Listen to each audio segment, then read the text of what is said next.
an initial investigation, and we are committed to doing a thorough, complete, and accurate investigation of the facts in this case. We had a conversation this morning with the prosecution team. We have a great deal of respect for Ms. Holmes and the Cobb County DA's office. And we have a mutual pledge with them to handle this case professionally and responsibly, because we are all too aware how high the emotions are running in this case. Jason and I have been practicing criminal law for longer than I care to state on national TV. Thanks. We know the pain felt by our clients in these cases, by their families in these cases, by their friends in these cases. And so our hearts go out to the Arbery family, because although we don't stand in their shoes, we understand their pain and we sympathize with them. No matter how you look at this case, a young man has died, and that is always a tragedy. And that is at the forefront of our minds as we proceed down this road. But that does not mean that a crime has been committed. Jason and I have spent most of our adult lives fighting for justice, fighting against injustice. We have represented people in all segments of society. We know firsthand the unfairness, the indignities, the burdens that are put upon people accused of crimes. Some people more than others. We have laid awake at night trying to think of what else can we do for our clients. We have sweated blood together to do everything we can to fight for justice for everybody, for all segments of society, because we know how oppressive the machinery of the government can be. And that is why, as I stand here today in front of you, I am so saddened at where we are in this matter. People who know better than to rush to judgment. People who know better than to engage in stereotyping are rushing to judgment, are stereotyping. And that saddens me, because those are people I truly ally with most of the time. In some countries, when the government accuses you of a crime, you have a show trial. You get convicted and you get sent to prison. Or even worse, you disappear altogether. But we understand here that when the government accuses you of a crime, how easy it is to accuse. And so we have that presumption of innocence. And we have that due process of law with rights for every individual accused of a crime.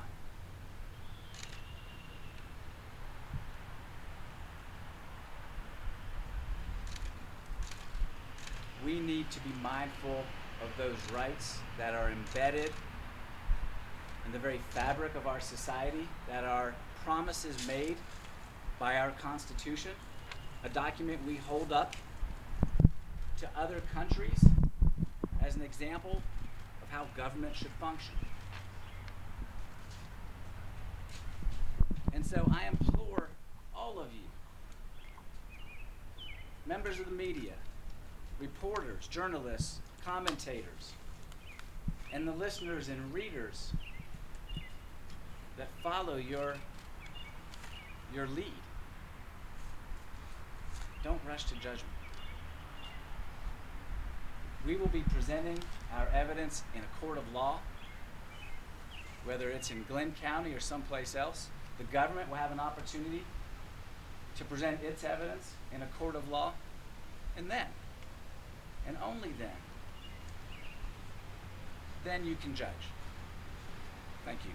I want to also say, in the 15 years that Bob and I have worked together, we have done so in diverse communities throughout the state of Georgia, throughout the southeast really. And in working in these communities, and working with these individuals, and working with their families, working with law enforcement and the community itself, we have held the hands of those people through the ups and the downs of our cases, the tragedies associated with these cases. Mr. Arbery's death is a tragedy.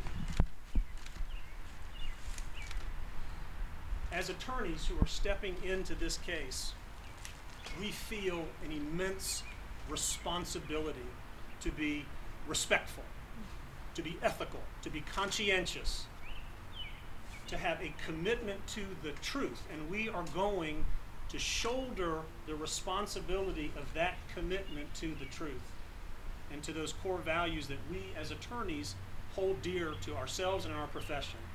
That is our promise to you all. That is our promise to the community here in Brunswick, to the families, and to the individuals. We know that there are strong opinions. We know that there is anger. We know that there is outrage. We are open to those opinions. We will listen to that outrage.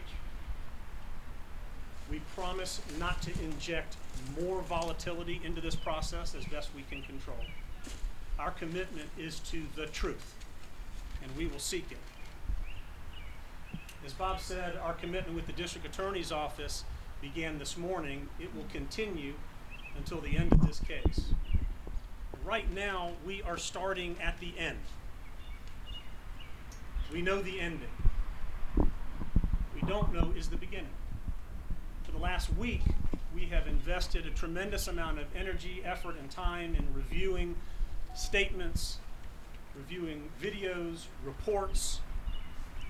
What's very unique about this case is usually you have a district attorney's office and an investigating agency who is doing the investigation and producing the evidence to hand over to us. In this case, the entire nation is investigating. And so we are learning with the rest of the country what's going on. But we promise to you that we will take all information in, we will find the truth, and we will bring that truth out, not here, but in the courtroom. What's coming up next is a bond hearing for Travis. That date is not yet set. With the coronavirus, we understand that that is probably going to be a virtual bond hearing. Travis will attend through a virtual setting. We don't know if we will be with him or in a separate room. But at that hearing, we will ask the court to consider releasing Travis on bond. We do not know what judge that will be. It must be a superior court judge because of the nature of the charge. We're not sure who that judge is going to be just yet. We also will have a preliminary hearing.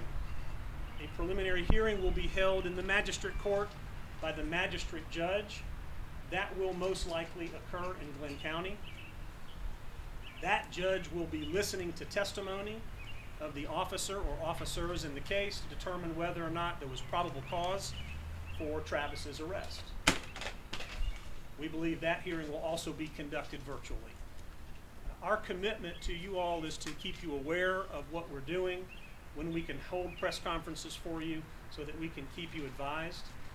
That will suit us best. If you allow us to do that, we would appreciate it. So we do have a short period of time for a few questions.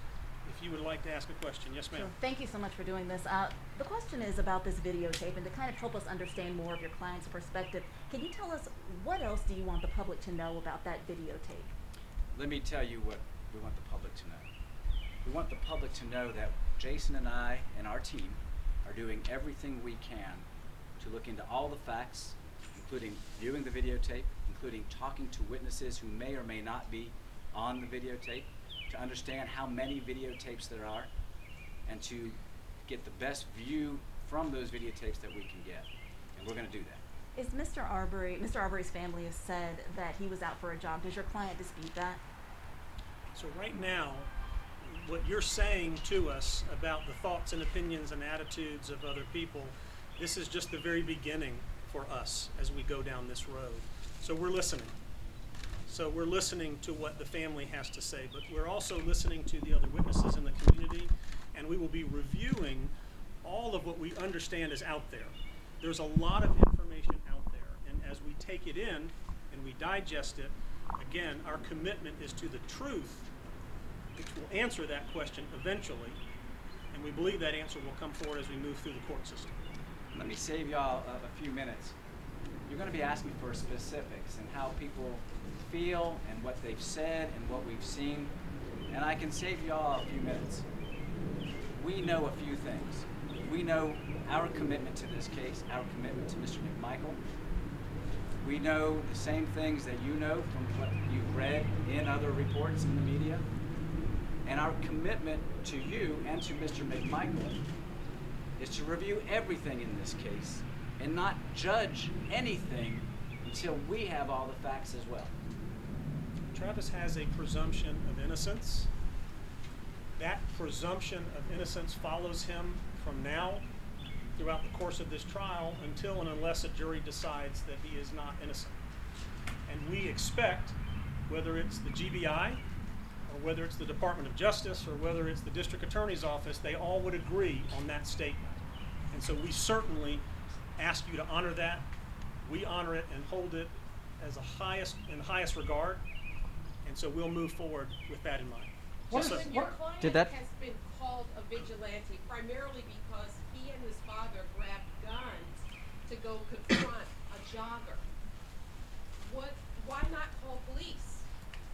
Why did they feel the need to address it themselves? We understand that what you're saying is one of the thoughts, opinions, or maybe the facts that are being expressed out there. What we're learning is there's a lot more information out there. There's a lot more information that will answer that particular question in the way that I think will be the answer to that question. However, right now, as we get that information, we want to be careful and responsible with that information before we are able to share with you the truth of it. Yes, sir. Client's father has his own defense team. Are you expecting separate trials, and do you see their cases, if so, to be drastically different? Right, you go. Mr. Gregory McMichael is being represented by Franklin and Laura Hogue in Macon, Georgia. We know the Hogues, we know they're fine attorneys, and we look forward to working with them as much as we can. But do you see the defendants being tried separately or together in this trial? You're asking us to look into the future, and if I could do that, I would be living in Tahiti right now. Are you advocating for a separate trial, though? We are looking forward to working with the Hogues to the extent possible. Excuse me, you mentioned just briefly there that your client was entitled to a presumption. I'm sorry, one Sorry, at a this time. gentleman was asking. And then we'll take yours. You mentioned and put focus on your client's right to a presumption of innocence. Yes. Did Ahmaud Arbery have a right to a presumption of innocence that day on the street? So the presumption of innocence carries with the person who is accused of a crime. The attitudes that the community feels about one another, we know that those are very real. We understand the opinions and attitudes of people across the country, that those exist, those are very real, and they are playing out in the case as we see it. But the presumption, specifically the presumption of innocence, is a legal term of art that follows the accused. He was followed because they believed him to be involved in something that day. They were accusing him that day. I mean, I understand your question. I think the answer to your question is, as we learn more and as we talk with all of the witnesses and as we review all the evidence, I think there will become greater information. the facts and circumstances of the before and the middle and the after will all come to light, and we, as shouldering the responsibility of that information, will honestly and ethically share it with you as we move through the court system. Thank We you. will not hide from the answer to that question. You got a question? Well, my question was actually similar. You talked about people stereotyping and rushing to judgment, and I think, would you not agree that there's an argument that can be made that that's what the McMichaels did because they didn't see this young man committing any crime? Did they not stereotype and rush to judgment that day? So we are asking everybody who's following this case, who is reading about it, who's reading about it piecemeal, who are forming opinions without knowing all the facts, to just take a breath. Because the facts will come out. All of the facts will come out. That's the purpose of a trial. And once the facts can come out, then people are free to express opinions, to form opinions, to have opinions. But until then, what we're asking and we're imploring everybody, for the sake of our communities, is to just take a breath, let the facts develop, let the case play out where it should play out, which is, I think we can all agree, in court, not on TV shows, not in the press. You're watching the MVP TV network.